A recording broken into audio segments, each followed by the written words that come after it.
everybody. Welcome to Let's Learn Excel. I'm your Excel instructor. Guys, today we are going to cover financial functions. The objective of financial functions is all about to find out the, you know, principal value, full value, payment rate, interest, number of periods.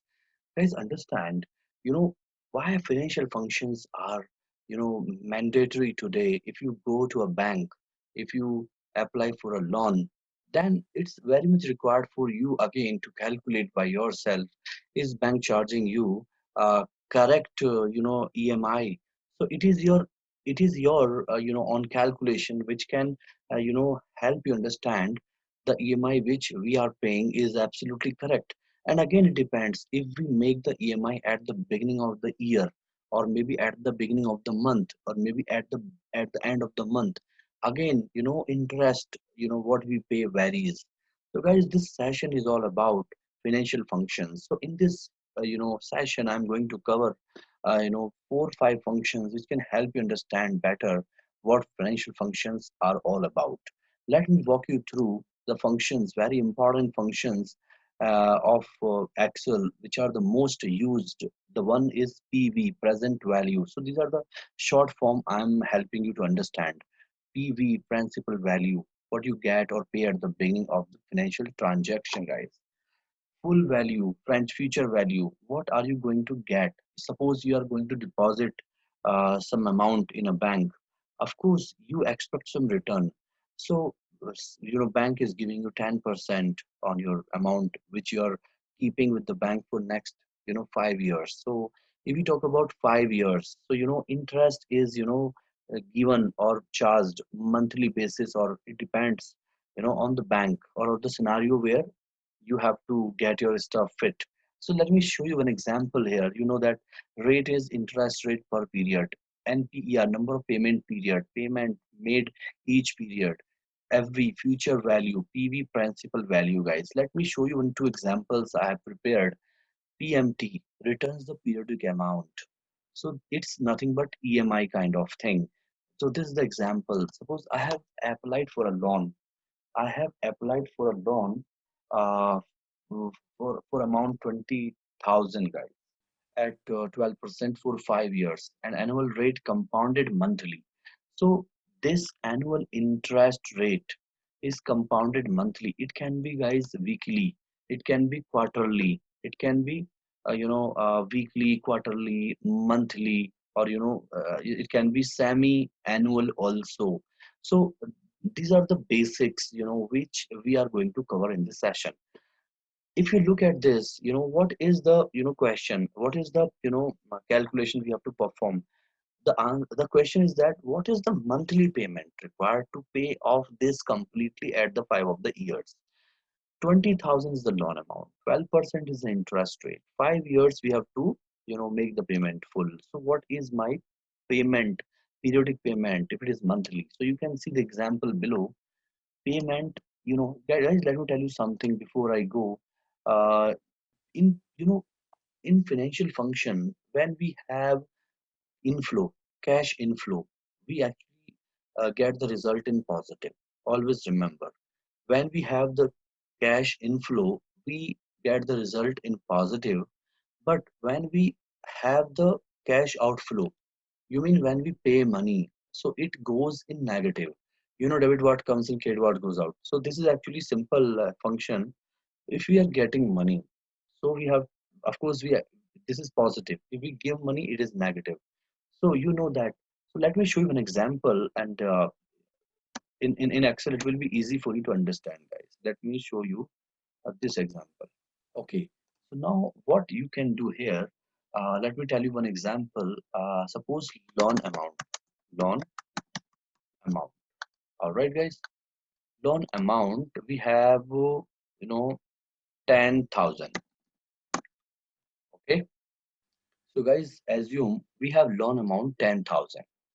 So if we have loan amount 10,000, or our interest rate, if we go to our slide, the questions which we have prepared, 20,000 and 12% or 5, 20,000, 12%, 5 years.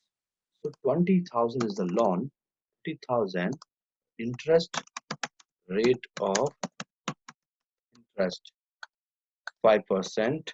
All right, 20,000, sorry, 12% and 5 years. So what is years, guys? Like number of periods, or total years we have to make the payment. Total years, 5 years. And compounding rate of interest, compounding year, compounding year, it is 12. So this is actually the question which we have to do. Alt H BA is the shortcut key. So today we are telling about PMT function. So PMT function, PMT, payment, periodic payment. So let me just show this way. Control P and my favorite color, this. PMT, loan amount 20,000, rate of interest 12%, compounding year 12%, guys. Let me go to this. I have applied for a loan of 20,000, and this is the argument: PMT, rate, NPR, and so on. All right, guys. So you know that total years 5. So total years 5, there are two things. Now we have to find out payment monthly. So as I mentioned, PMT is the function. Now you see what is my rate, guys.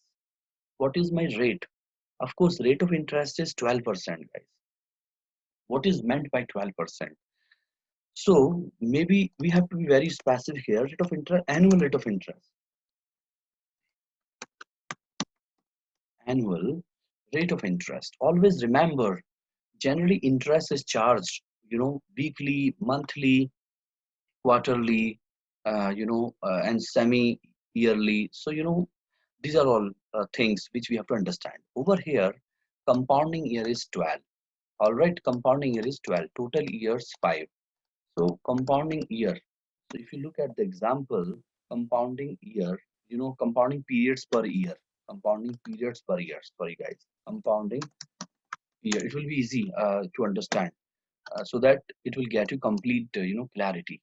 So annual rate of interest. So this is kind of monthly, payment we have to find out. PMT. Now, what is rate? Rate is 12%, which is annual. So divide by 12. All right. So monthly will get. Now NPER, number of periods. So number of periods, of course, 5 multiplied by 12, guys. All right. So you can make dynamic this way, multiplied by 12. It will be 60 months. And what is PV, guys? PV means loan amount, principal value.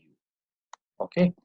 So you can see this is the amount which I am getting. Let me do control 1, or maybe leave it, because this is actually the one which we are taking. So let me put that currency format in rupees. So 20,000.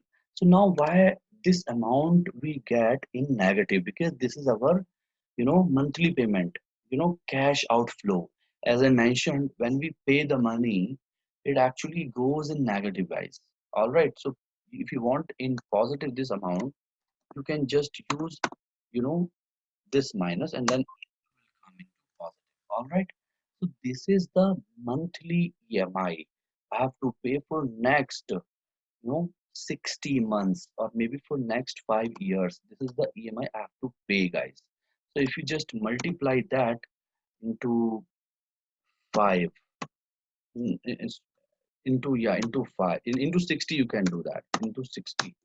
So 20,000 loan amount, and I'm paying 26,693.34 rupiah. So guys, this is actually the function which of course is going to be very useful in your life, where you are taking a loan or you are depositing some amount. So just open the Excel and get all the calculations by yourself. So don't just get led by someone else. You have to calculate your own PMT function. This is how you will understand how PMT function is calculated. As I mentioned, interest rate is annual. Let me show you again the same example so that you will have clear understanding again. Let me change the amount here. Let me put 10,000 this time. See that when you take 10,000 rupees loan, you have to pay this EMI or this payment monthly, 222.44, guys, 222.44. and this is the amount which you are going to pay. And total interest, guys, you can just calculate total interest, this minus this, guys. All right, 3346.67. So guys, let me tell you another example where we have, and after you know all the functions are covered, then I will tell you how to make the year quarterly or weekly or monthly, semi-final, so semi-yearly, and so on, guys. All right. So now let me tell you another function where complete full value or future value you can calculate by yourself. So this is clear, guys. PMT, payment function. Payment function. If you make it 20,000, you see that amount we are getting, this 444.89. This is what we are demonstrating in our PowerPoint presentation. So this is the argument, rate, number of periods, principal value, full value, and type. Now let me tell you one more option here. By default, you can see by default it is zero. It will